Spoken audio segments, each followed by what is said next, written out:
प्यारे साथियों, कैसे हैं आप सभी लोग। उम्मीद करता हूं बहुत शानदार जबरदस्त जिंदाबाद होंगे और पूरी ईमानदारी और लगन के साथ अपनी परीक्षा की तैयारी कर रहे होंगे। मैं आपका अपना एजे सर स्वागत करता हूं आप सभी लोगों का अपने इस यूट्यूब प्लेटफॉर्म पर एजे इंस्टीट्यूट में। और इस प्लेटफॉर्म पर हम आपको देने जा रहे हैं यूपी एसआई और कांस्टेबल के लिए प्रैक्टिस सीरीज की एक जोरदार श्रृंखला, जिसमें आपको मिलने वाले हैं 30 practice set Hindi, reasoning, maths और जीएस के, जो आपकी परीक्षा की तैयारी को बहुत शानदार और जबरदस्त बना देंगे, जो कि सुनिश्चित करेंगे आपका सिलेक्शन को। और इस परीक्षा में आप निश्चित रूप से सफल होंगे, ऐसी शुभकामनाओं के साथ हम शुरुआत करने जा रहे हैं इस श्रृंखला की। चलिए, तो उम्मीद करता हूं कि आप सभी लोग जुड़ेंगे और अपना सहयोग प्रदान करेंगे और बहुत ही महत्वपूर्ण श्रृंखला में अपना भागीदारी सुनिश्चित करेंगे। चलिए, तो बिना समय गवाए शुरुआत करते हैं हम आज अपनी श्रृंखला की, और इस प्रैक्टिस सीरीज के माध्यम से आपके सिलेक्शन को सुनिश्चित करने की प्रयत्न करते हैं। चलिए, तो बिना समय गवाए शुरुआत करते हैं आज के इस प्रैक्टिस सेट को, और देखेंगे इसमें आपके लिए कितने शानदार प्रश्न आपके लिए रखे गए हैं। कुछ प्रश्न होंगे जो आपको बहुत सरल लगेंगे और कुछ प्रश्न ऐसे होंगे जो कि आपकी परीक्षा की दृष्टि से बहुत महत्वपूर्ण हैं और जो कि सीधे सीधे आपकी परीक्षा में भी देखने को मिल सकते हैं। करते हैं अपनी जोरदार श्रृंखला का सेट 1, और आपके सामने प्रस्तुत है सेट 1 का क्वेश्चन नंबर 1। देखिए, भारतीय आर्य भाषाओं के इतिहास में किस भाषा को हिंदी तथा अन्य आधुनिक आर्य भाषाओं का प्रत्यक्ष स्रोत माना जाता है? Option A Pali, option B Sanskrit, option C Prakrit और ऑप्शन डी अपभ्रंश। तो इस प्रश्न का सही उत्तर होगा ऑप्शन डी अपभ्रंश। अपभ्रंश से सभी आर्य भाषाओं का प्रत्यक्ष स्रोत माना जाता है, क्योंकि अपभ्रंश से अन्य भाषाओं का, अन्य आर्य भाषाओं का विकास हुआ है। देखिए किस क्रम में विकास हुआ है। तो सबसे पहले हम बात करते हैं वैदिक संस्कृत, है ना। वैदिक संस्कृत के पश्चात विकसित हुआ आपका बोलचाल की भाषा की संस्कृत, ठीक है। संस्कृत के उपरांत विकसित हुआ आपकी पाली भाषा के उपरांत विकसित हुआ प्राकृत भाषा से विकास हुआ अपभ्रंश का, और यही भाषा अपभ्रंश जो है वो आर्य भाषाओं का प्रत्यक्ष स्रोत बनेगा। चलिए, अपभ्रंश, और अपभ्रंश के पश्चात अपभ्रंश से पुरानी हिंदी से विकसित हुई आधुनिक हिंदी। आधुनिक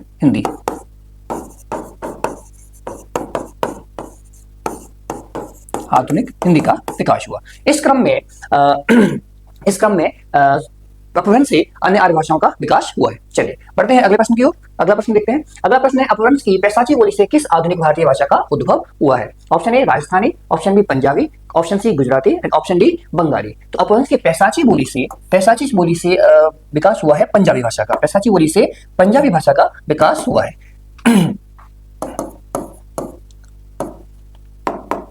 पैसाची बोली से पंजाबी भाषा का विकास हुआ है, तो हमारा ऑप्शन बी करेक्ट होगा। ऑप्शन बी करेक्ट आंसर होगा इसका। राजस्थानी, अब देखिए इसका विश्लेषण करते हैं और समझते हैं कि राजस्थानी भाषा का विकास जो है वो किस चीज से हुआ है, यानी किस भाषा से हुआ है। तो राजस्थानी भाषा का विकास जो हुआ है, राजस्थानी भाषा का हुआ है सौर सैनी अपभ्रंश से। किससे हुआ है? सौर सैनी अपभ्रंश से राजस्थानी भाषा का विकास हुआ है, सौर सैनी अपभ्रंश से। पंजाबी भाषा का विकास आपने देखा पैसाची से हुआ है ना, पैसाची से पंजाबी भाषा का विकास हुआ है।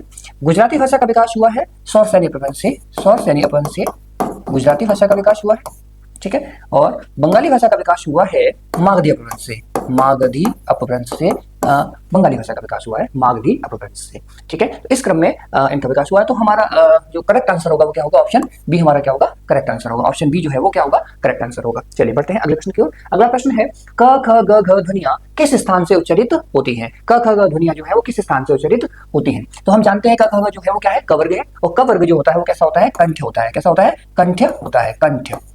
क वर्ग जो है वो कैसा होता है? कंठ होता है। तो क वर्ग कंठ है, ठीक है। अच्छा, तो हमारा करेक्ट आंसर क्या होगा? ऑप्शन सी जो है हमारा वो करेक्ट आंसर होगा। इसके अलावा देखते हैं तालव्य ध्वनियां कौन कौन सी होती हैं। तालव्य ध्वनियां जो होती हैं वो क्या होती हैं? च वर्ग जो होता है, च वर्ग जो है वो क्या है? च वर्ग जो है वो तालव्य होता है। च वर्ग में क्या आते हैं? च, छ, ज, झ, ण। ये जो है, ये व्यंजन जो है ये आते हैं आपके किसमें? छ वर्ग में आते हैं, ठीक है। किस वर्ग में आते हैं? छ वर्ग में आते हैं, च वर्ग में आते हैं। चलिए अगला देखते हैं मूर्धन्य क्या होता है ना। तो कंठ तालव्य, उसके बाद होता है मूर्धन्य, ठीक है। तो कंठ तालव्य क वर्ग, च वर्ग, और उसके बाद में क्या आता है? ट वर्ग। तो ट वर्ग जो है वो कैसा है? मूर्धन्य है। ट वर्ग जो है वो कैसा है? मूर्धन्य होता है। ओष्ठ्य जो होता है वो क्या होता है? प वर्ग जो होता है वो कैसा होता है? ओष्ठ्य होता है। प वर्ग जो है वो ओष्ठ्य होता है। ठीक है, चलिए तो इस प्रकार से हमारा जो करेक्ट आंसर होगा वो क्या होगा, कंठ हमारा जो है वो क्या होगा, करेक्ट आंसर होगा, कंठ हमारा करेक्ट आंसर होगा। चलिए बढ़ते हैं अगले क्वेश्चन की ओर। अगला प्रश्न है, किस कवि को कवियों का कवि कहा जाता है? किस कवि को कवियों का कवि कहा जाता है? ऑप्शन ए है Dharmveer Bharti, option B Shamsher Bahadur Singh, option C रघुवीर साहब, ऑप्शन डी है सर्वेश्वर दयाल सक्सेना। तो चलो प्यारे साथियों, देखिए कवियों का कवि कहा जाता है वो कहते हैं शमशेर बहादुर सिंह को। शमशेर बहादुर सिंह को कवियों का कवि कहा जाता है, शमशेर बहादुर सिंह को। और इन्हें हीरानंद सच्चिदानंद बादशाह अज्ञे ने, यानी अज्ञे ने इन्हें कवियों का कवि की उपाधि दी थी। किसने? अज्ञे ने। ठीक है, अज्ञे जो है उन्होंने इन्हें कवियों का कवि की उपाधि दी थी अज्ञे ने। ठीक है, चलिए आगे देखते हैं, अगला प्रश्न की ओर बढ़ते हैं। और अगला प्रश्न जो है यह है, मूलतः हिंदी शब्द सागर की भूमिका के रूप में लिखी गई रचना जिसे बाद में स्वतंत्र ग्रंथ बनाया गया कौन सी है? ऑप्शन ए है राम कुमार वर्मा कृत हिंदी साहित्य का आलोचनात्मक इतिहास, ऑप्शन बी है गणपत चंद्र गुप्त कृत हिंदी साहित्य का वैज्ञानिक इतिहास, ऑप्शन सी रामचंद्र शुक्ल कृत हिंदी साहित्य का इतिहास, ऑप्शन डी शिव सिंह सेंगर कृत शिव सिंह सरोज। तो प्यारे साथियों, इस प्रश्न का सही उत्तर जो होगा ऑप्शन सी जो है वो इसका करेक्ट आंसर होगा। रामचंद्र शुक्ल कृत हिंदी साहित्य का इतिहास को हिंदी शब्द सागर की भूमिका के रूप में लिखी गई रचना माना जाता है। ठीक है, चलिए तुम्हारा करेक्ट आंसर क्या होगा? ऑप्शन सी रामचंद्र शुक्ल कृत हिंदी साहित्य का इतिहास जो है हमारा करेक्ट आंसर होगा। चलिए बढ़ते हैं अपने अगले प्रश्न की ओर। और अगला प्रश्न जो है, किस विकल्प में सभी शब्द परस्पर पर्यायवाची नहीं है? ठीक है, इस बात का ध्यान रखना है कि इसमें पूछा गया है नहीं है, तो नहीं पर ध्यान रखना है। चलिए देखते हैं, पहला विकल्प एक जो है वो है अचल, गिरी, पर्वत। तो अचल और गिरी जो है वो पर्वत के उचित पर्यायवाची हैं, तो ऑप्शन ए जो है बिल्कुल करेक्ट है, इसमें कोई दिक्कत नहीं है। तो ऑप्शन ए बिल्कुल सही है, इसमें कोई त्रुटि नहीं है। लेकिन हमें गलत ढूंढना है, तो हमारा ऑप्शन ए तो सही है। उदधि, सागर और सिंधु है ना, ये समुद्र के क्या होते हैं? पर्यायवाची होते हैं। किसके पर्यायवाची हैं? समुद्र के पर्यायवाची हैं, समुद्र के पर्यायवाची हैं। तो ये सभी जो विकल्प हैं बिल्कुल ठीक है। उदधि, सागर और सिंधु समुद्र के पर्यायवाची हैं। अच्छा, ऑप्शन सी है शशि, चंद्र और रवि। हाँ, यहाँ एक त्रुटि दिखाई दे रही है, शशि और चंद्र जो है ये चंद्रमा के पर्यायवाची हैं, बिल्कुल ठीक है। लेकिन रवि जो है वो किसका पर्यायवाची होता है? रवि जो है वो होता है सूर्य का पर्यायवाची। रवि जो है, रवि सूर्य का पर्यायवाची होता है। किसका पर्यायवाची होता है? सूर्य का पर्यायवाची होता है। अतः विकल्प सी जो है वो उचित नहीं है, यानी पर्यायवाची का सही परस्पर संबंध इसमें स्थापित नहीं हो रहा है। अतः हमारा जो करेक्ट आंसर होगा वो क्या हो जाएगा? ऑप्शन सी जो है वो क्या हो जाएगा? करेक्ट आंसर हो जाएगा। ठीक है, जबकि ऑप्शन डी नव, गगन और आकाश जो है ये आकाश के सही पर्यायवाची हैं। तो हमें पूछा गया था पर्यायवाची नहीं है, गलत जो ऑप्शन था, विकल्प था वो पूछा गया था। तो ऑप्शन सी जो है उसमें रवि सूर्य का पर्यायवाची होता है और शशि और चंद्रमा जो है वो चंद्र के पर्यायवाची है। तो ये हमारा ऑप्शन सी जो है करेक्ट आंसर होगा, क्योंकि उसमें गलत पूछा गया था। चलिए बढ़ते हैं अगले प्रश्न की ओर। अगला प्रश्न है, निम्नलिखित में से कौन सा शब्द विधु का पर्यायवाची शब्द है? ठीक है, विधु का पर्यायवाची शब्द है, विधु का पर्यायवाची शब्द है। चलिए ऑप्शन ए है सलिल, निशाकर, रवि और गिरीश। इन चारों में से विधु का पर्यायवाची कौन सा है? तो बताइए प्यारे साथियों, कमेंट करिए और बताइए कि विधु का पर्यायवाची शब्द कौन सा है। चलिए, तो इसका सही आंसर होगा वो क्या होगा? ऑप्शन बी जो है वो इसका करेक्ट आंसर होगा। विधु जो होता है वो चंद्रमा का पर्यायवाची होता है। किसका पर्यायवाची होता है? चंद्रमा का पर्यायवाची होता है। किसका पर्यायवाची होता है? चंद्रमा का पर्यायवाची, चंद्रमा का पर्यायवाची होता है। और चंद्रमा को क्या बोलते हैं? निशाकर। तो निशाकर जो है वो शशि, मयंक, चंद्रमा, इसका क्या है? पर्यायवाची है, चंद्रमा का पर्यायवाची होता है। ठीक है, तो विधु भी जो है वो चंद्रमा का पर्यायवाची है। विधु जो है वो क्या है? चंद्रमा का पर्यायवाची है। तो शशि, मयंक, चंद्रमा और निशाकर चंद्रमा का ही पर्यायवाची है। जबकि सलिल जो है वो जल का पर्यायवाची है। किसका? सलिल जल का पर्यायवाची है ना, जल का पर्यायवाची है। ठीक है, जबकि रवि जो है वो सूर्य का पर्यायवाची है, रवि सूर्य का पर्यायवाची है। ठीक है, और गिरीश जो होता है वो भगवान शिव का पर्यायवाची होता है, शिव शंकर का, महादेव का पर्यायवाची होता है गिरीश। ठीक है, तो विधु का जो उचित पर्यायवाची होगा वो क्या होगा? निशाकर होगा। अतः विकल्प बी जो है, ऑप्शन बी जो है वो हमारा क्या होगा? करेक्ट आंसर होगा। ठीक है, चलिए बढ़ते हैं अगले प्रश्न की ओर। अगला प्रश्न है, निम्नलिखित में से तद्भव तत्सम का कौन सा शब्द युग्म सही है? निम्नलिखित में से तत्सम तद्भव का कौन सा युग्म जो है वो बिल्कुल सही है? देखिए ऑप्शन है आंसू, अस्त्र, नाखून, नखर, जीव, जीवा, कान, कर्णिका। तो देखिए आंसू जो है वो तद्भव होता है किसका? अश्रु का। किसका होता है? अश्रु का होता है। किसका होता है? अश्रु का। ठीक है, अश्रु का पर्यायवाची होता है, न कि अस्त्र का। तो ये जो है वो क्या है? गलती है और ये त्रुटि है। ये क्या है? त्रुटि है और ये सही नहीं है। त्रुटि क्या है? अश्रु सही होता है, अस्त्र त्रुटि है। नाखून का क्या होता है? नाखून जो है हमारा तद्भव शब्द है और इसका जो उचित तत्सम होता है वो होता है नख। क्या होता है? नख जो है वो उचित तत्सम होता है। ठीक है, इसका मतलब क्या है कि ऑप्शन ए गलत है। ठीक है, इसके साथ ऑप्शन बी भी गलत है, नाखून का नखर नहीं नख होता है। जबकि जीव और जीवा जो है, जीव जो है तद्भव है और जीवा उसका उचित तत्सम होता है, यानी ऑप्शन सी जो है वो हमारा क्या होगा? Correct answer. ऑप्शन सी जो है वो करेक्ट आंसर होगा। अच्छा, और ऑप्शन डी को देखें तो इसमें कर्णिका में त्रुटि है। किसमें त्रुटि है? कर्णिका में त्रुटि है, क्योंकि कान का जो उचित तत्सम होता है वो होता है कर्ण। कान का जो उचित तत्सम होता है वो क्या होता है? कर्ण होता है। ठीक है, तो अतः हमारा जो ऑप्शन सी जो है वो करेक्ट आंसर होगा। जीव का जीवा तत्सम होता है। चलिए पढ़ते हैं अगले प्रश्न की ओर। और अगला प्रश्न है आपका, पीत किस तद्भव शब्द का तत्सम रूप है? यानी पीत जो है वो तद्भव है और किस इसका तत्सम क्या होता है ये आपको पहचानना है। तो ऑप्शन है पीला, पीलापन, पीलू और पीसना। तो आपको उसमें विकल्प सही बिल्कुल दिख रहा होगा कि ऑप्शन ए जो है उसका करेक्ट आंसर होगा। जो पीला होता है वो पीत का कैसा होता है? तत्सम होता है। ठीक है, तो पीत किस शब्द का तद्भव का तत्सम रूप है, पीला शब्द का पीत जो है वो तत्सम रूप होता है। ठीक है, चलिए बढ़ते हैं आगे अगले प्रश्न की ओर। अगला प्रश्न है आगमन निर्गमन किस युग्म का शब्द है। ठीक है, तो आगमन का अर्थ क्या होता है, आगमन का अर्थ देखें तो क्या होता है, आना।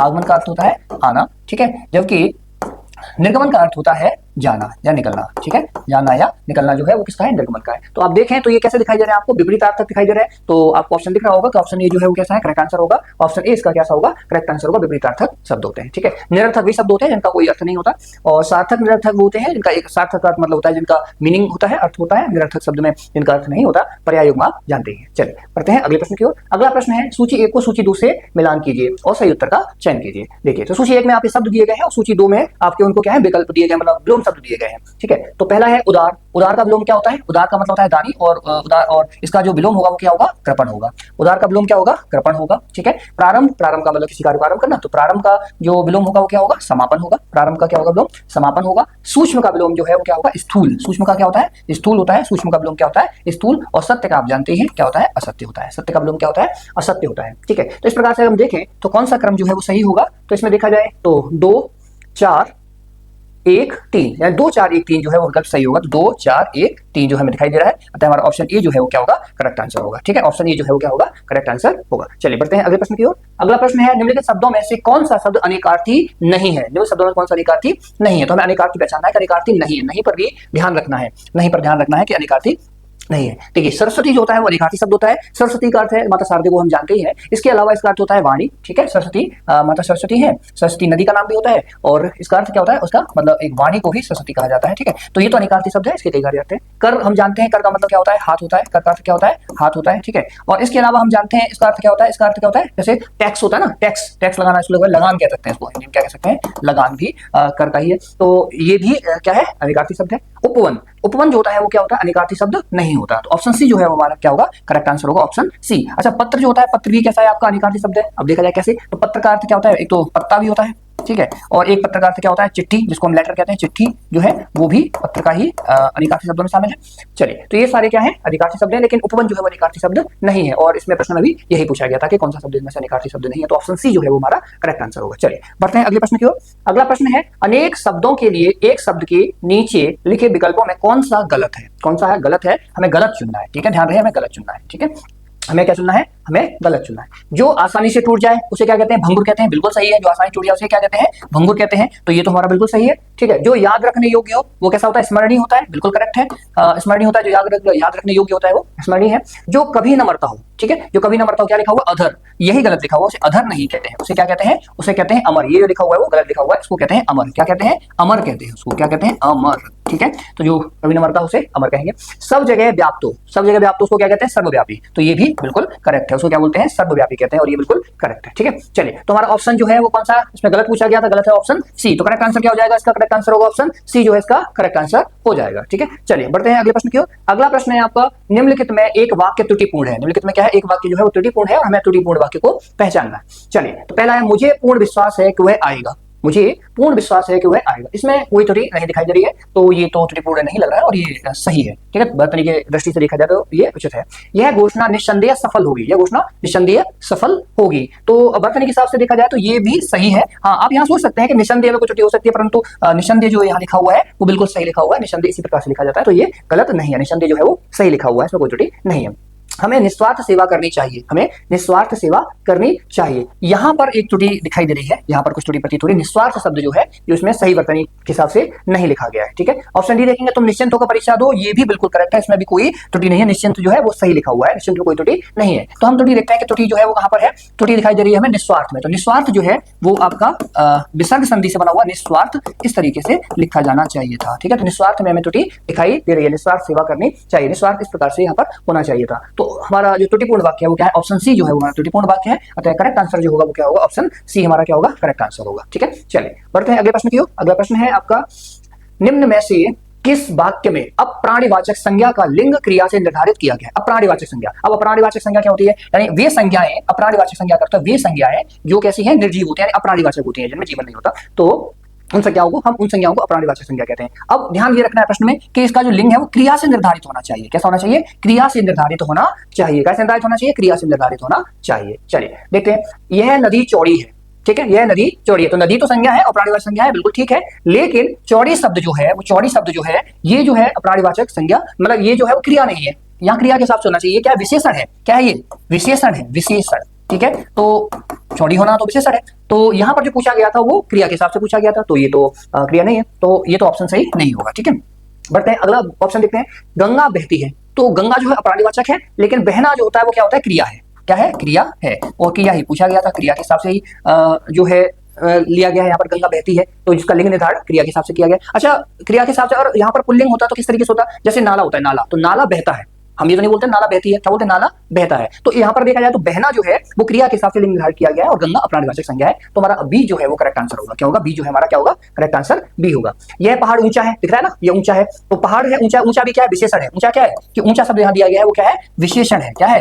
विशेषण है। ठीक है, क्रिया नहीं है, क्रिया के हिसाब से पूछा गया था, लेकिन यहाँ विशेषण होता है। ठीक है, किताब नई है, नई भी क्या है? नई शब्द भी यहाँ पर क्या है? विशेषण है, लेकिन हमसे पूछा गया था क्रिया के अकॉर्डिंग पूछा गया था, तो यहाँ ये भी विशेषण है। ठीक है, तो हमारा करेक्ट आंसर जो होगा क्या होगा? ऑप्शन बी, गंगा बहती है, हमारा सही उत्तर होगा। चलिए बढ़ते हैं अगले प्रश्न की ओर। वचन की दृष्टि से कौन सा जोड़ा सही नहीं है? वचन की दृष्टि से कौन सा जोड़ा सही नहीं है? लड़की, लड़कियां, ध्यान रखना है, वचन पर ध्यान देना है, एक वचन और बहुवचन जो हमें ध्यान में रखना है। ठीक है, लिंग जेंडर चेंज नहीं होना चाहिए। ठीक है, ख्याल रखना है। जब इस तरीके से पूछा है केवल वचन के हिसाब से, तो हमें यहाँ पर फिलहाल जेंडर चेंज नहीं करना है, हमें क्या करना है? केवल उसका एक वचन और बहुवचन में ही हमें देखना है। ठीक है, जैसे लड़की और लड़कियां, ठीक है, तो ये तो ठीक है, लड़की ही पुल्लिंग होता है, इसका पुल्लिंग में ही अगर बहुवचन बनाएंगे तो लड़कियां बनेगा, ये करेक्ट है, इसमें कोई त्रुटि नहीं है। ध्यान रहे, हमें ध्यान रखना है किस पर? नहीं पर, नहीं पर ध्यान रखना है। ठीक है, चलिए दूसरा अगर हम देखें, पत्ता, पत्तियां, देखिए यहाँ मैंने जो भी बताया था कि हमें वचन चेंज करना है, यानी एक वचन बहुवचन देखना है, लेकिन जेंडर चेंज नहीं करना है। ठीक है, तो देखिए पत्ता जो होता है, पत्ते का अगर आप क्या बनाओगे? बहुवचन बनाओगे, पत्ता का बहुवचन बनाओगे तो क्या बनेगा? पत्ते। क्या बनेगा? पत्ते बनेगा। क्या बनेगा? पत्ते बनेगा। ठीक है, लेकिन यहाँ पर दिया गया पत्तियां, तो यहाँ पर त्रुटि दिखाई दे रही है। ठीक है, अच्छा अगर यहाँ पर पत्ती होता तो पत्ती का बहुवचन अगर आप बनाएंगे, पत्ती का बहुवचन बनाएंगे, क्या बनाएंगे? पत्ती का बहुवचन बनाएंगे तो क्या बनेगा? पत्ती। पत्ती का बहुवचन बनता है पत्तियां। क्या बनता है? पत्तियां।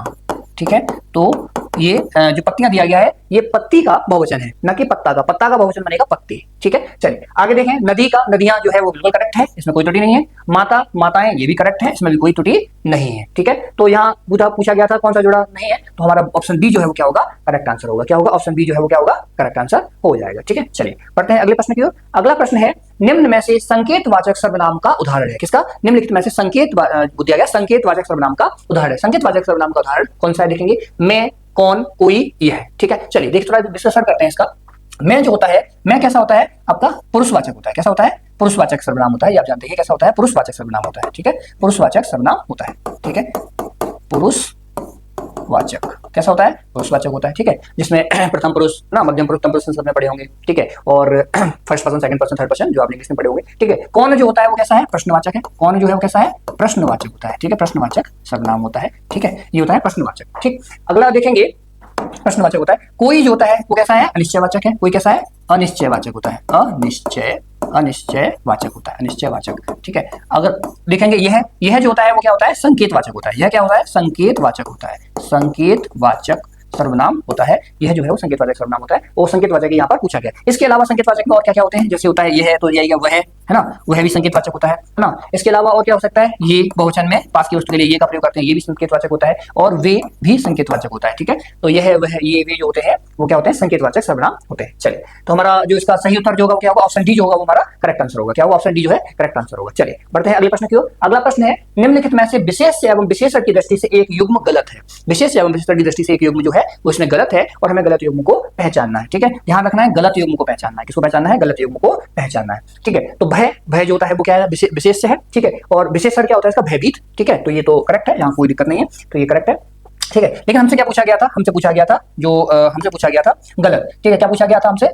युग्म गलत है, गलत पूछा गया था हमसे। ठीक है, तो हमें ये तो सही है। ठीक है, करुणा, कारुणिक, करुणा का क्या दिया गया है? कारुणिक। यहाँ त्रुटि है। क्या है? यहाँ पर जो है क्या है? त्रुटि है। करुणित जो होता है वो नहीं होता। क्या नहीं होता? करुणित जो होता है वो करुणा का विशेषण नहीं होता, जबकि करुणा का विशेषक होता है, विशेषण होता है कारुणिक। क्या होता है? कारुणिक। ध्यान रखेंगे, ये बहुत ही इंपॉर्टेंट है और कई बार परीक्षा में पूछा गया है। करुणा का जो विशेषण रूप बनता है वो बनता है कारुणिक। ठीक है, करुणित भी संज्ञा है और करुणा भी क्या है? संज्ञा है, तो इसका जो विशेषण बनता है वो क्या होता है? कारुणिक बनता है। इसका ध्यान रखेंगे आप लोग। ठीक है, लज्जा से लज्जित, बिल्कुल ठीक है, और आकांक्षा से क्या बनेगा? आकांक्षी। ये विशेष विशेषण के क्रम जो है वो बिल्कुल सही है। ये सही है, ये भी सही है, और ऑप्शन डी भी सही है। लेकिन हमसे पूछा गया था, वो हमसे पूछा गया था क्या? हमसे पूछा गया था गलत युग्म। तो गलत युग्म जो है वो क्या है? ऑप्शन बी जो है वो गलत युग में, तो हमारा करेक्ट आंसर हो जाएगा ऑप्शन बी जो है हमारा क्या हो जाएगा, करेक्ट आंसर हो जाएगा। ठीक है, चलिए बढ़ते हैं अगले प्रश्न की ओर। अगला प्रश्न है, देखिए अगले प्रश्न क्या है, गद्यांश दिया गया है, यहाँ पर हमने गद्यांश लिया है और इस गद्यांश में से कुछ प्रश्न हमें ढूंढने होंगे जो कि आपके पेपर में आते ही हैं, 2-3 क्वेश्चन, 4 से 5 क्वेश्चन तक देखने को मिलते हैं। चलिए तो देखिए हमारा जो गद्यांश है, समय प्रबंधन केवल घड़ी देखने की आदत नहीं बल्कि प्राथमिकताओं को स्पष्ट करने की कला है। जो व्यक्ति आवश्यक कार्यों को पहले करता है वह तनाव कम महसूस करता है और निर्णयों में दृढ़ रहता है। कार्यालय हो या घर, समय का विनियोजन सामूहिक कार्य संस्कृति को भी प्रभावित करता है। लोग एक दूसरे पर अधिक भरोसा करने लगते हैं। यदि समय सीमाएं अस्पष्ट रखी जाएं, अस्पष्ट रखी जाएं, अनक्लियर रखी जाएं, अस्पष्ट रखी जाएं, तो उत्कृष्ट लोग भी औसत परिणाम देने लगते हैं। ठीक है, इसका अर्थ है कि जो बहुत ही प्रतिभावान व्यक्ति हैं वो भी कैसा औसत रूप का ही परिणाम देते हैं। तो और टीम की सीखने की गति धीमी पड़ जाती है। इसलिए समय प्रबंधन का उद्देश्य कठोरता नहीं बल्कि काम को अर्थपूर्ण क्रम में रखना है। यानी समय प्रबंधन का अर्थ जो है वो उद्देश्य कठोरता नहीं बल्कि अर्थपूर्ण क्रम में रखना है, मीनिंगफुल। तो देखिए इसका जो पहला प्रश्न दिया गया है, गद्यांश के अनुसार समय प्रबंधन का मुख्य उद्देश्य क्या है। ठीक है, पहला प्रश्न है गद्यांश के अनुसार समय प्रबंधन का मुख्य उद्देश्य क्या है। तो पहला दिया गया ऑप्शन ए, हर कार्य को जल्दी जल्दी करना। देखिए जल्दी जल्दी करना समय प्रबंधन का नहीं, हाँ समय से करना होता है, जल्दी जल्दी करना नहीं, क्योंकि जल्दबाजी में कार्य बिगड़ सकते हैं। तो हमारा जो ऑप्शन ए है वो तो करेक्ट नहीं होगा।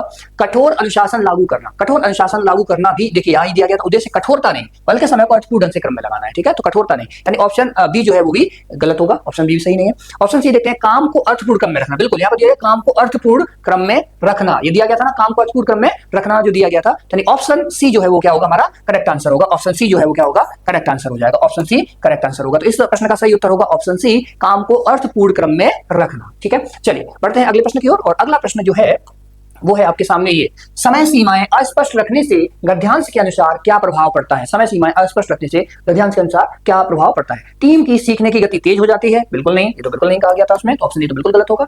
उत्कृष्ट लोग भी औसत परिणाम देने लगते हैं, बिल्कुल सही। देखिए जैसा कि गद्यांश में दिया गया था, यहाँ पर दिया गया था कि समय का विनियोग सामूहिक कार्य दिया गया था, औसत परिणाम देने लगते हैं। ठीक है ना, यदि समय सीमा स्पष्ट रखी जाए तो उत्कृष्ट लोग भी औसत परिणाम देने लगते हैं, उत्कृष्ट लोग भी औसत परिणाम देने लगते हैं। ठीक है, तो इसका सही उत्तर होगा उत्कृष्ट लोग भी औसत परिणाम देने लगते हैं, तो ऑप्शन बी जो है इसका करेक्ट आंसर होगा। ठीक है, लोगों में अविश्वास कम हो जाता है, बिल्कुल नहीं, ये भी गलत है। और निर्णय अधिक दृढ़ हो जाते हैं, ये भी गलत है। ठीक है, उत्कृष्ट लोग भी औसत परिणाम देने लगते हैं, ये उसमें सही ऑप्शन दिया गया था। ठीक है, बढ़ते हैं अगले प्रश्न की ओर। अगला प्रश्न है, समय प्रबंधन का व्यक्तिगत लाभ किस रूप में निरूपित है। समय प्रबंधन का व्यक्तिगत लाभ जो है वो किस रूप में निरूपित है।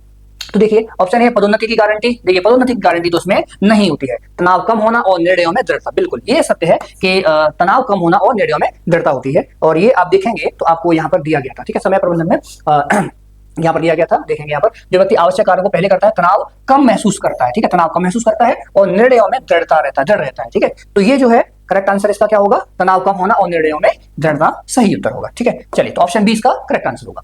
चलिए बढ़ते हैं अगले प्रश्न की ओर। अगला प्रश्न है, जो क्रिया अभी इसी समय वक्ता के बोलते बोलते घट रही है उसे कहते हैं। अभी वर्तमान समय में बोलते समय अगर कोई क्रिया हो रही है तो उसे हम क्या कहेंगे, सामान्य वर्तमान। देखिए सामान्य वर्तमान तो नहीं होता है। ठीक है, अभी घटना कोई घटना जारी है, कंटिन्यूस हो रही है, तो वो सामान्य वर्तमान नहीं होता, वो कैसा होता है, तात्कालिक वर्तमान होता है। कैसा होता है, तत्काल में होता है। तो इसकी जो पहचान है तात्कालिक वर्तमान होता है, ऑप्शन सी जो है उसका क्या होगा, करेक्ट आंसर होगा। और इसको देखें तो इसकी सही पहचान जो होती है वो क्या होगा, रहा है। ठीक है, क्या होता है, रहा है, रही है, रहे है। ठीक है, ये जो है ये इसका क्रम होता है। ठीक है, रहा है, रही है, रहे हैं। ठीक है, तो ये इसकी पहचान होती है, रहा है, रही है, रहे, तात्कालिक वर्तमान की। ठीक है, सामान्य वर्तमान में क्या आता है, आप जानते हैं क्या है, ता है, ता है, ती है, ते है, यानी इसमें यहाँ पर क्या होता है कि वर्तमान में घटनाएं मतलब जो अनिश्चित रूप से घटनाएं होती हैं। ठीक है, अनिश्चित मतलब जैसे हम पढ़ते हैं, वह स्कूल जाता है ना, बच्चे खेलते हैं, इस प्रकार की जो घटनाएं, इस प्रकार की जो क्रियाएं हैं वो कैसी होती है, सामान्य वर्तमान होता है। पूर्ण वर्तमान क्या होता है, पूर्ण वर्तमान में क्या होता है कि कार्य जो है क्रिया जो है वो क्या होती है, समाप्त हो गई होती है। जैसे हमने अपना पाठ याद कर लिया है, ठीक है, बच्चे विद्यालय से घर आ चुके हैं, तो इस प्रकार की जो क्रियाएं होती हैं वो पूर्व वर्तमान काल की हैं। ठीक है, तात्कालिक वर्तमान में रहा, जैसे हम अभी अपना अध्ययन कर रहे हैं, ठीक है, हम अपनी तैयारी कर रहे हैं, हम पढ़ाई कर रहे हैं, तो इस प्रकार के जो वाक्य हैं वो तात्कालिक वर्तमान के हैं। संभाव्य वर्तमान में क्या होगा, संभाव्य वर्तमान में होता है यानी किसी कार्य के होने की संभावना होती है। क्या होता है, किसी कार्य की संभावना होती है। ठीक है, इसमें शायद जो शब्द है वो क्या छुपा रहता है, शायद। ठीक है, शायद। ठीक है, जैसे शायद वह आता हो, है ना, शायद बच्चे खेल रहे होंगे, तो इस प्रकार के जो वाक्य होते हैं वो संभाव्य जो संभावना प्रकट करते हैं, किसी घटना का निश्चित रूप से तो नहीं पर होने की संभावना प्रकट करते हैं, उन्हें संभाव्य वर्तमान कहते हैं। देखिए काल के लिए मैं एक अलग से वीडियो बनाने वाला हूं जिसमें संक्षिप्त रूप से सभी यानी वर्तमान काल, भूतकाल, भविष्य काल के सभी प्रकार जो हैं, ठीक है, उन सभी का वर्णन किया जाएगा। जैसे सामान्य वर्तमान काल के 5 प्रकार होते हैं, भूतकाल के 6 प्रकार होते हैं, और इसके अलावा भविष्य काल के 3 प्रकार होते हैं, तो उनके लिए हम एक अलग से वीडियो बनाने वाले हैं। ठीक है, जिससे आपकी चीजें और कंसेप्ट बहुत क्लियर हो जाएंगे। ठीक है, चलिए बढ़ते हैं अगले प्रश्न की ओर। अगला प्रश्न है, निम्नलिखित में से किस वाक्य में भाववाच्य का प्रयोग हुआ है? भाववाच्य का प्रयोग हुआ है। तो यहाँ पे वाच्य से प्रश्न आया हुआ है और आप जानते हैं कि जो वाच्य होते हैं वो तीन प्रकार के होते हैं। कौन सा? एक कर्तवाच्य, कर्मवाच्य और भाववाच्य। कर्तवाच्य में क्या होता है? कर्ता की प्रधानता होती है।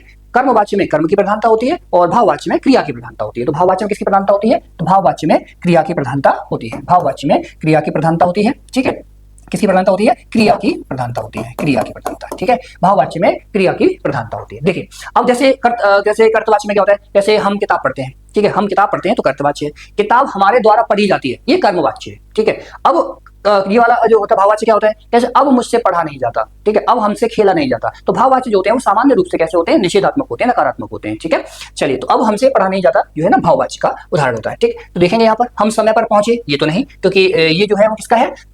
ये कर्तवाच्य का उदाहरण है। शिक्षक ने विद्यार्थियों को समझाया, तो ये भी कर्तवाच्य का उदाहरण है। ठीक है, तीसरा देखिए, मुझसे यह काम अब किया नहीं जाता। जैसे मैं अभी बताया कि भाववाच्य में क्या होता है? निषेधात्मक बातें की जाती हैं। जैसे हमसे पढ़ा नहीं जाता, हमसे उठा नहीं जाता, हमसे खेला नहीं जाता ना, तो इस प्रकार के जो वाक्य होते हैं, नहीं किया जाता, तो इस प्रकार के वाक्य भाववाच्य के अंतर्गत आते हैं। तो मुझसे यह काम अब नहीं किया जाता, ये भाववाच्य का उदाहरण है। तो ऑप्शन सी जो है वो क्या होगा? इसका करेक्ट आंसर होगा ऑप्शन सी। ठीक है, मैंने दरवाजा खोल दिया, ठीक है, तो ये आपका क्या है? कर्तवाच्य का उदाहरण है। तो हमारा सी ऑप्शन जो है वो करेक्ट होगा, बिल्कुल। ठीक है, चलिए बढ़ते हैं अगले प्रश्न की ओर। अगले प्रश्न में दिया गया है कि सब इंस्पेक्टर शब्द में किस उपसर्ग का प्रयोग हुआ है? ठीक है, सब इंस्पेक्टर में किस उपसर्ग का प्रयोग हुआ है? तो हमें दिखाई दे रहा है उपसर्ग कहाँ होते हैं? आगे उपसर्ग कहाँ होते हैं?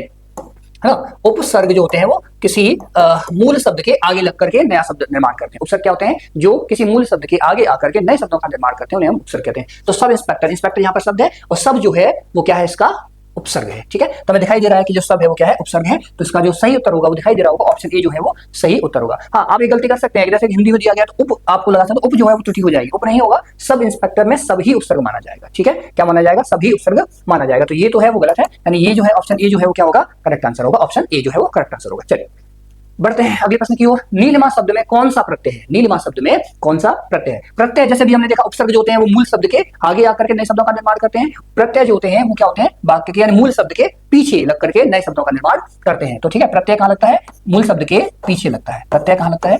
मूल शब्द के, है ना, मूल शब्द के पीछे, मूल शब्द के पीछे लगते हैं। ठीक है, जैसे नील शब्द जो है ना, तो नील शब्द में अगर हम क्या करें नील शब्द में क्या लगा दें? नील शब्द में हम इमा लगा दें। क्या लगा दें? इमा, तो क्या बन जाएगा? नीलिमा बन जाएगा। क्या बनेगा? नीलिमा बन जाएगा। ठीक है, तो नील में नीलिमा बन जाएगा। ठीक है, चलिए, तो इसका जो सही आंसर होगा क्या होगा? इमा जो है वो इसका करेक्ट आंसर हो जाएगा। इमा जो है इसका क्या हो जाएगा? करेक्ट आंसर हो जाएगा। ठीक है, इमा प्रत्यय का प्रयोग किया गया। चलिए आगे बढ़ते हैं।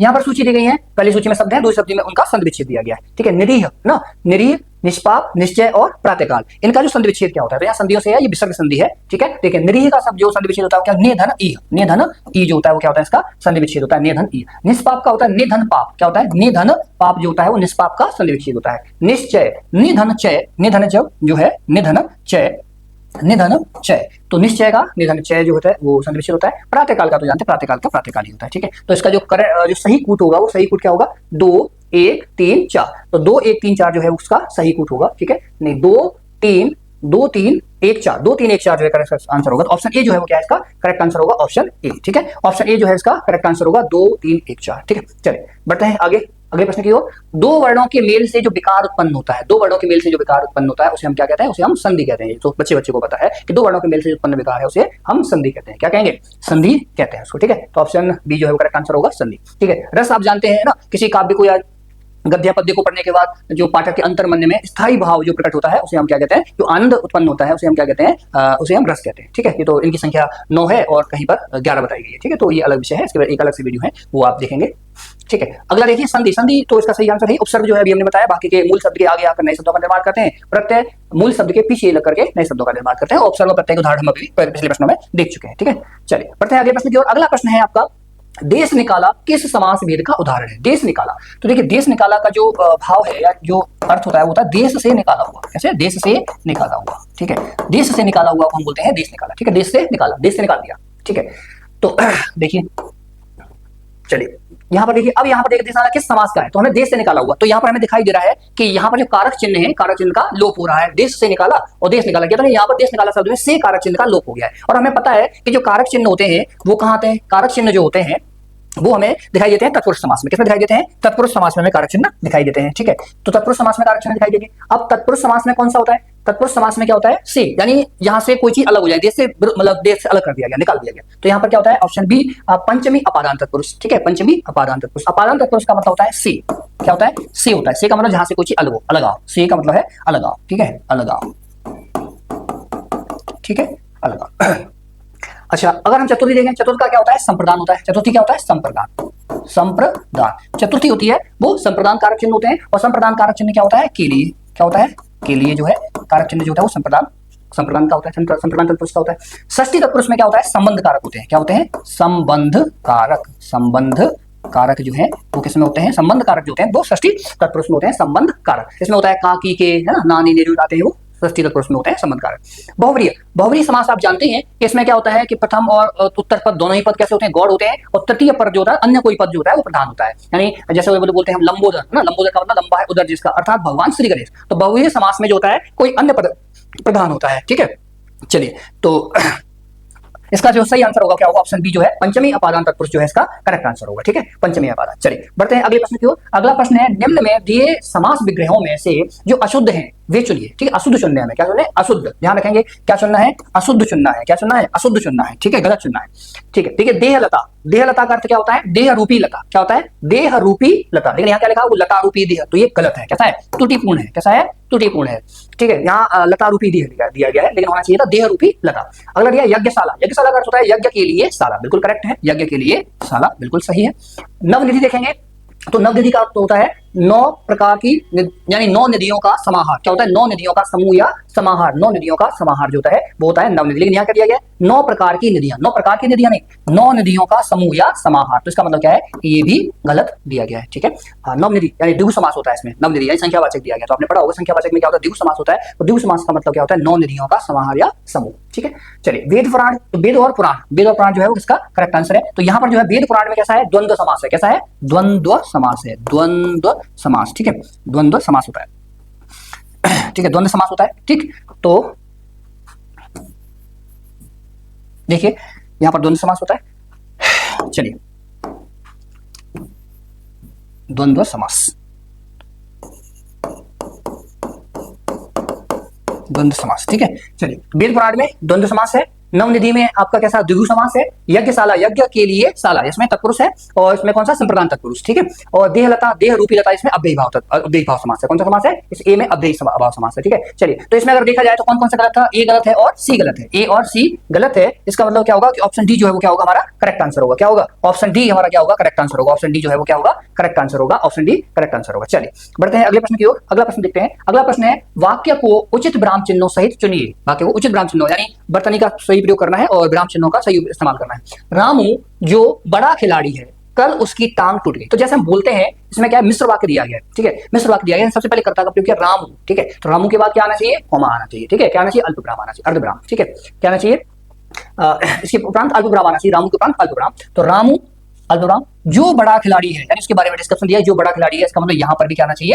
अल्पविराम, कॉमा आना चाहिए। कल उसकी टांग टूट गई। कल क्या हो गया? उसकी टांग टूट गई, यानी यहाँ पर कॉमा और यहाँ पर है के बाद भी कॉमा आना चाहिए। तो ये क्या हो जाएगा? वर्तनी के हिसाब से सही हो जाएगा। तो देखिए किस विकल्प में ये दिखाई देगा? रामू दिख रहा है ऑप्शन सी में। देखिए रामू कॉमा जो बड़ा खिलाड़ी है, उसके बाद कॉमा, कल उसकी टांग टूट गई। तो ऑप्शन सी जो है वो क्या होगा? इसका करेक्ट आंसर होगा। ऑप्शन सी जो है क्या होगा? करेक्ट आंसर होगा। ठीक है, चलिए, अच्छा यहाँ पर देखिए रामू के बाद डैश दिया गया है, ये गलत है यहाँ पर। ठीक है, रामू जो बड़ा खिलाड़ी है, कल उसकी टांग टूट गई। रामू जो बड़ा खिलाड़ी है, कल के बाद में है के बाद कॉमा आना चाहिए, इसलिए यहाँ पर भी त्रुटि है। कल के बाद में है के बाद कॉमा आना चाहिएगा। रामू, रामू के बाद कॉमा आना चाहिए, तो जाके यहाँ पर नहीं दिया गया, तो ये भी यहाँ पर भी त्रुटि है। तो ऑप्शन सी जो है वो क्या होगा? इसका करेक्ट आंसर होगा। चलिए बढ़ते हैं अगले विकल्प की ओर। अगला विकल्प है, अगला प्रश्न जो है, अगला प्रश्न है आपका ये, सूची को सूची 2 से मिलान करना है। देखिए पहले में क्या दिया? सदा दिवाली संत की 12 मास बसंत। लोकोक्तियां दी गई हैं। सूची 1 में लोकोक्तियां हैं और सूची 2 में उनका अर्थ दिया गया है। तो सही लोकोक्ति से उसके सही अर्थ का मिलान करना है। सदा दिवाली संत की 12 मास बसंत, यानी सदा दिवाली संत की 12 मास बसंत। इसका अर्थ होता है कि जो सदा कैसा होता है? प्रसन्न चित्त रहता है। सदा प्रसन्न चित्त रहने वाले व्यक्ति के लिए ये लोकोक्ति होती है, सदा दिवाली संत की 12 मास बसंत। यानी संत की तो सदा ही दिवाली होती है, उस पर वो हमेशा उसकी एक स्थिति रहती है, हमेशा ही प्रसन्न रहता है। ठीक है, तो यहाँ पर जो है हमेशा आनंद उत्सव या अनुभव अंत प्रसन्नता स्थायी होती है। ठीक है, तो पहले जो ऑप्शन ए है, यानी ए का जो होगा वो 3 से मिलान होगा। ए का 3 से मिलान होगा। हमेशा आनंद उत्सव या अनुभव, अंतः प्रसन्नता स्थायी होती है। न सावन सूखा न भादो हरा, न सावन सूखा न भादो हरा। इसका अर्थात होता है कि सब मौसम एक सा स्वभाव रहना, ठीक है, हमेशा कैसा रहना, एक सही स्वभाव रहना, ठीक है, सब मौसम एक सा स्वभाव रहना, ठीक है। अगला देखेंगे ऑप्शन सी जो है, जहां चाह वहां राह, यानी जहां दृढ़ इच्छा दृढ़ संकल्प होता है वहां रास्ते अपने आप बन ही जाते हैं। जहां चाह वहां राह, यानी वहां रास्ते बन ही जाते हैं। तो मन की इच्छा दृढ़ हो तो उपाय निकल ही आता है। ऑप्शन सी जो है वो क्या है, इसका यानी दूसरे से मिलान किया जाएगा, ठीक है, इसका मिलान होगा दूसरे के साथ, ठीक है। आप भले तो जग भला, यानी आप अच्छे हैं तो आपको जग भी अच्छा दिखाई देता है। हालांकि जो वर्तमान के हालात हैं उसके हिसाब से ऐसा लगता नहीं है कि आप भले तो जग भला, परंतु लोकोक्ति के हिसाब से इसका अर्थ होगा व्यक्ति अच्छा सद्भावी होगा तो जगत भी उसे अच्छा लगता है, ठीक है। तो यानी डी का मिलान जो होगा वो पहले के साथ होगा। तो कूट से अगर मिलान करते हैं तो कूट के अनुसार क्या होगा, 3 4, उसके बाद क्या होगा 2 1, 3 4 2 1 जो है स्पूट का सही मिलान होगा, 3 4 2 1, ठीक है। तो 3 4 2 1 दिखाएंगे तो कहां दिखाई दे रहा है, ऑप्शन ए, 3 4 2 1 सही कूट होगा ऑप्शन ए। इसका मतलब सही विकल्प हमारा ऑप्शन ए सही विकल्प होगा। चलिए बढ़ते हैं अगले प्रश्न की ओर। अगला प्रश्न है आपका सब्जी बाग दिखलाना। ध्यान रहे, सब्जी बाग दिखलाना, सब्जी वाला बाग नहीं है कि सब्जी गए और आपने तोड़ लिया। हाँ, सब्जी बाग दिखलाना। तो सब्जी बाग दिखलाने का अर्थ होता है आपका झूठी दिलासा देना या धोखा देकर हम जाल में फंसाने वाली बात होती है ना। सब्जी बाग दिखलाना, झूठे मूठे बातें करके झूठी दिलासा देना, ठीक है। तो ऑप्शन ए हरा भरा कर देना, बिल्कुल नहीं, गलत है, हरा भरा कर देना नहीं होता है, ठीक है। ये कोई होली का रंग थोड़ी है जो हरा भरा हो जाएगा। झूठी आस दिलाना, बिल्कुल सही, झूठी दिलासा देना है, झूठी आस देना ही क्या होता है, सब्जी बाग दिखलाना का सही उत्तर होता है, ठीक है। किसी की मदद करना, बिल्कुल नहीं, किसी का मन बहलाना भी बिल्कुल नहीं, ठीक है। तो ऑप्शन बी जो है झूठी आस दिलाना इसका सही उत्तर होगा, ठीक है। चलिए बढ़ते हैं अगले प्रश्न की ओर। और अगला प्रश्न है आपका, निम्नलिखित पंक्तियों में रस का नाम बताएं। निम्नलिखित पंक्तियों में क्या बताएं, रस का नाम बताएं कि कौन सा रस है। देखिए पंक्ति है, मनमय कनक नंद के आंगन बिंब पकड़ वे धावत, ठीक है। बड़ी बहुत ही सुंदर रचना है, सूरदास जी ने लिखा है। जब भगवान श्री कृष्ण के बालपन की जो लीलाएं हैं उनका वर्णन करते हुए लिखा है कि जब भगवान श्री कृष्ण जो है वो नंद बाबा और यशोदा के मणियुक्त ना, मणिमय का मतलब होता है मणियों से युक्त, यानी मणियों रत्नों से जड़े हुए, कनक का मतलब होता है सोना, सोने और मणियों से जड़े हुए नंद के आंगन में अपने ही प्रतिबिंब यानी अपनी ही छाया को पकड़ने के लिए भगवान श्री कृष्ण दौड़ रहे हैं। तो बहुत ही वात्सल्य का बहुत अच्छा उदाहरण यहाँ पर प्रस्तुत किया गया है और सूरदास जी ने बहुत अच्छी रचना लिखी है, ठीक। तो इसमें जो रस है वो कैसा है, बिल्कुल दिखाई दे रहा हो वात्सल्य। देखिए वात्सल्य जो होता है इसका स्थायी भाव होता है वत्सलता, और वात्सल्य रस में क्या होता है कि जब माता पिता अपने शिशु या बच्चे के लिए, अपनी संतान के लिए जो प्रेम प्रकट कर रहे होते हैं, इस प्रकार का जो वर्णन होता है तो वहां पर वात्सल्य रस होता है। इसके अलावा गुरु और शिष्य के प्रेम के में भी वात्सल्यता दिखाई देती है, ठीक है। चलिए अगर श्रृंगार देखेंगे, श्रृंगार में क्या होता है, नवनायक नायिका के संयोग या वियोग का वर्णन किया जा रहा हो, वहां श्रृंगार रस होता है। और रति इसका स्थायी भाव होता है, रति या प्रेम जो है उसका स्थायी भाव है। करुण रस का होता है जब किसी की अपनी जो बहुत ही निष्ठ हो या प्रिय वस्तु का जो जब हानि होती है या उससे वियोगचिर वियोग हो जाता है तो क्या होता है, वहां पर शोक स्थायी भाव प्रकट होता है। क्या होता है, शोक स्थायी भाव प्रकट होता है, तो वहां पर करुण रस होता है, ठीक है। ये हमारी एक जो रस की जो श्रृंखला जो आपके लिए मिलेगी, वीडियो मिलेगा, उसमें आपको देखने को मिलेगा। हम इसमें रसों का, सभी रसों का उचित वर्णन करेंगे, ठीक है। तो उसमें भी देख लेंगे आप लोग एक बार। चलिए फिलहाल यहाँ पर जो है वो वात्सल्य रस जो है वो क्या होगा, करेक्ट आंसर होगा। इसका करेक्ट आंसर क्या होगा, वात्सल्य रस इसका करेक्ट आंसर होगा, ठीक है। चलिए बढ़ते हैं अगले प्रश्न की ओर। अगला प्रश्न है, गीतिका छंद के प्रत्येक चरण पंक्ति की मात्राओं व यति का मानक विन्यास क्या है, ठीक है। किसका, गीतिका का, गीतिका छंद का मानक विन्यास यहाँ पर पूछा गया है, ठीक है। ऑप्शन ए है 24 मात्राएं, 11 और 13 मात्रा पर यति होती है, ठीक है। तो देखिए गीतिका में ऐसा नहीं होता, गीतिका में 26 मात्राएं होती हैं और 14 और 12वीं मात्रा पर क्या होती है, यति होती है, ठीक है। तो ऑप्शन जो बी होगा वो हमारा क्या होगा, करेक्ट आंसर होगा ऑप्शन बी, यानी इसमें 26 मात्राएं होती हैं, 14 और 12वीं मात्रा पर क्या होती है, यति होती है, ठीक है। चलिए देखिए जबकि इसको भी विश्लेषण करते हैं, थोड़ा समझते हैं कि 24 मात्राएं 11 13 पर यति जो होती है ये हमें दिखाई देती है रोला, ठीक है, रोला तथा सोरठा में, रोला तथा सोरठा में ये दिखाई देता है, ठीक है। रोला तथा सोरठा में 11 और 13 मात्रा पर यति होती है, ठीक है। 14 और 12 पर आपको बता दिया गीतिका में होती है, कुल 26 मात्रा होती है, ठीक है, एक पंक्ति में, ठीक है। 31 वर्ण तो ये तो गलत है क्योंकि यहाँ तो मात्राओं की बात हो रही है, वर्ण नहीं है, ठीक है। ये मात्र छंद है। 24 मात्राएं, 13 11 जो मात्राएं होती है वो किसमें होती है, दोहा में दिखाई देती है, आपने पढ़ाई होगा इसको, ठीक है। दोहा में जो होती है वो 24 मात्राएं होती है और 13 और 11 पर क्या होता है, यति होता है, ठीक है। चलिए बढ़ते हैं अगले प्रश्न की ओर। अगला प्रश्न है, जहां कार्य कारण का परस्पर विरोध के कारण उनके संबंध का अभाव दिखाया जाता है वहां कौन सा अलंकार होता है, ठीक है। वहां कौन सा अलंकार होता है, यहाँ पर देखिए कार्य कारण का परस्पर विरोध, कार्य कारण का जब परस्पर विरोध होता है तो वहां पर क्या होता है, विषम अलंकार होता है। कौन सा अलंकार होता है, वहां पर विषम अलंकार होता है, ठीक है। चलिए अलंकार की श्रृंखला में आपको विभावना, व्याघात और विचित्र देखने को मिलेंगे, अलग अलग प्रकार के अलंकार हैं, ठीक है। तो यहाँ पर हम ज्यादा इनका विशेष वर्णन नहीं करेंगे, ठीक है। विषम अलंकार जो है इसका सही उत्तर होगा। चलिए बढ़ते हैं अगले प्रश्न की ओर। अगला प्रश्न है, 1991 में प्रदत्त प्रथम व्यास सम्मान का सही युग्म साहित्यकार और कृति कौन सा है, ठीक है। यानी 1991 में जो प्रथम व्यास सम्मान प्राप्त हुआ था उसके राइटर और उनकी जो रचना है वो उसका सही जो क्रम पूछा गया, ठीक है। तो इसका सही क्रम देखेंगे, प्रताप सिंह, लीला चांद, ऑप्शन ए। ऑप्शन बी जो है डॉक्टर रामविलास शर्मा, भारत के प्राचीन भाषा परिवार और हिंदी, बिल्कुल सही है ऑप्शन बी जो है वो बिल्कुल करेक्ट होगा कि डॉक्टर रामविलास शर्मा को 1991 में भारत के प्राचीन भाषा परिवार और हिंदी के लिए प्रथम व्यास सम्मान प्राप्त हुआ था। ठीक है, तो प्रथम व्यास सम्मान प्राप्त हुआ था उनको 1991 में, जबकि शिव प्रसाद सिंह को नीला चांद के लिए 1992 में व्यास सम्मान प्राप्त हुआ था। 1992 में इन्हें दूसरा व्यास सम्मान प्राप्त हुआ था